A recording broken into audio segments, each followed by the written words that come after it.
जो नीचे ऊपर जाला तो लोग गलत समझ जाला। हाँ तो पूरा हाथ है ऐसे ऐसे गलत हो। नौली साफ करे बड़ा कि रंग डाले बड़ा। छपरो डाली सीवन डाली और डाली बक्सर डाली कोड दे दीजिए भैया लास्ट। और अनिल लाल जी जहाँ कहीं भी हो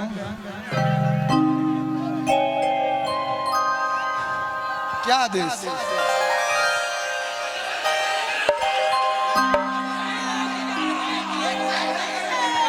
क्या रखे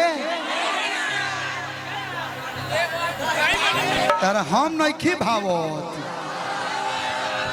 फिर गलती करती ऐसे होला नहीं कि ऐसे होला। ठीक है भैया ठीक है। अनिल जी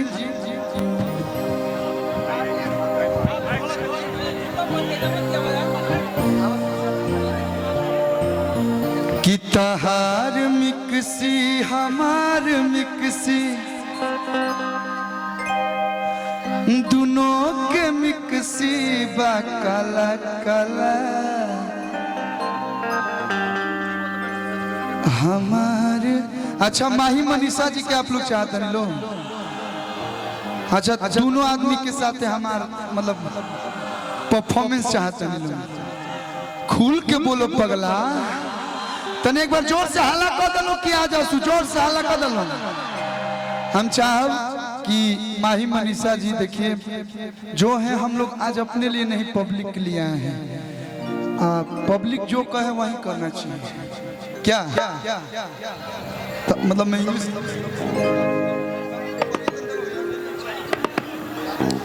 बहुत बहुत धन्यवाद।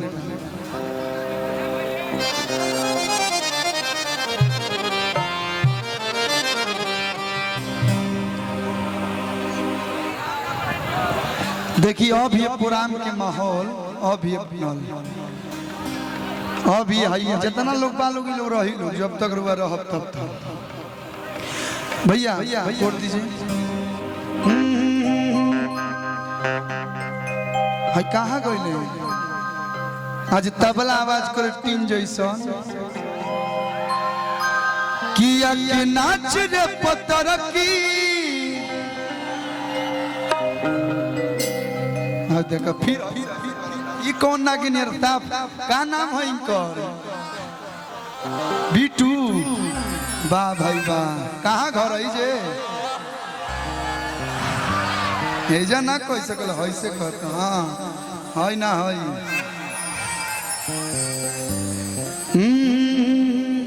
मतलब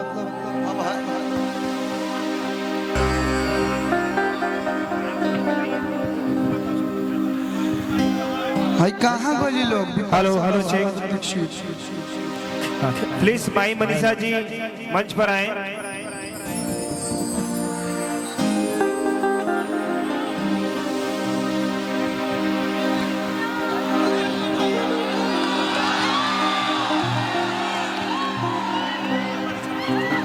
नमस्ते नमस्ते बड़ी देर कर दी सनम आते आते है बतावा है ने मैं लड़का कठुआ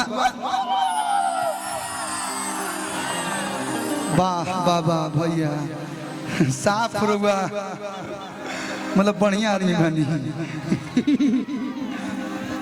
कि जब सुतनी बलम संगे खटिया लगाए तब मारेला झुलुपिया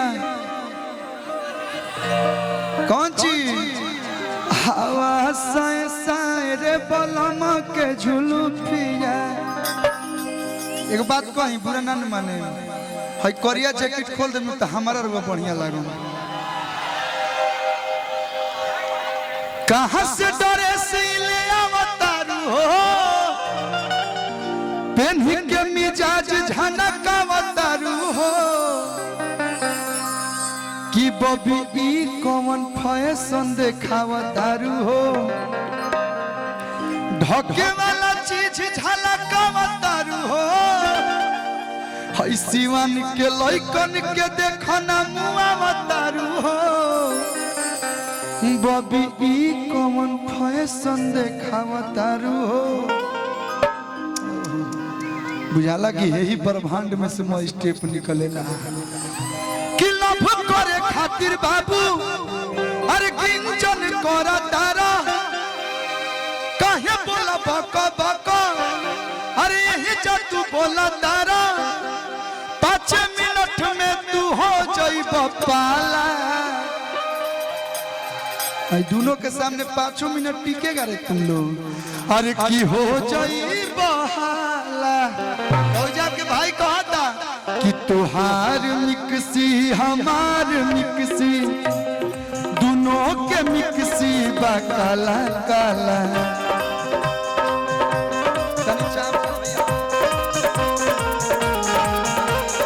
तुहार मिक्सी हमार मिक्सी दोनों के मिक्सी बा काला काला। हमार पीस नरम मसाला तहार पीस गरम मसाला।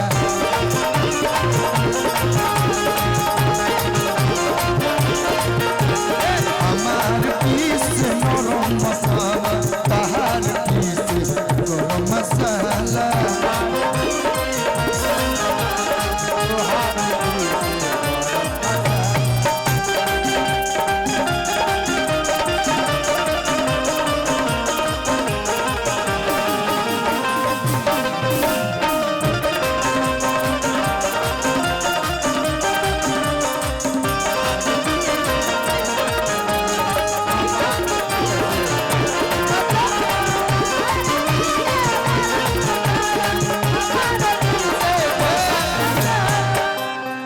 डांस करते हैं हल्का में लेते हो क्या? हाँ नहीं का भाई भूत गई लाइट बारिए बोलो मुआ हेराइल नथिया। लाइट बार हो भैया लाइटवा काहे बंद हो गई? शीत लग गई शीत लग गई। देखिए बियाह में हमने कायल बने जा बियाह शादी में। हाँ तो बियाह शादी में हमने के शुभ विवाह में गाड़ी गीत गावाला। हाँ एगो दूगो सुना देता नहीं। देखिए समय हम ज्यादा ना ले बस ले चुकल बानी। गाली गीत जानते हैं ना आप? रहरी